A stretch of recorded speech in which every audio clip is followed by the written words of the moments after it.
I was training to be a sous chef with Wegmans, and I'm in it. I love being in the restaurant. I love cooking. I love working. I was always go time. I was cycling, doing yoga, very, very active. It was a big change for me when everything had to suddenly slow down.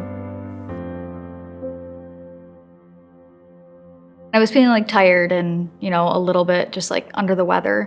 COVID was still very prevalent, stuff like that. So I was oh man, am I coming down with something? What's going on?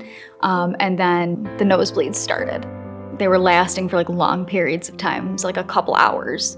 And that's when I realized this isn't a regular nosebleed. So we had ended up going to Unity. They did some blood work, and that's when we found out that it was most likely something to do with blood, a blood disease. The first time I met Sydney was when she came in with bleeding. She was diagnosed with a type of acute leukemia known as APL. It was a lot to kind of process at first. I was losing so much blood, with the nosebleeds. My blood counts were low, my platelets were low. Ultimately, I probably would have bled out, which is terrifying to think about. But we caught it, exactly when we needed to. The treatment for the initial phase is to help deal with the complications of the leukemia and help support patients through bleeding support, avoiding excessive blood transfusions if we can, treating infections acutely. It was a lot of unknowns. There was a little bit of fear with that.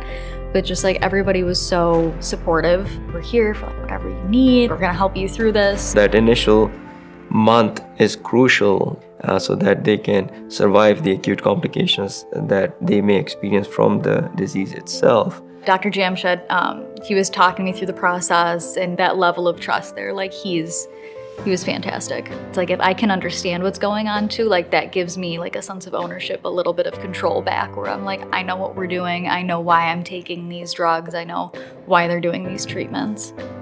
So I had a second bone marrow biopsy, and it had actually showed that my cancer had gone into remission.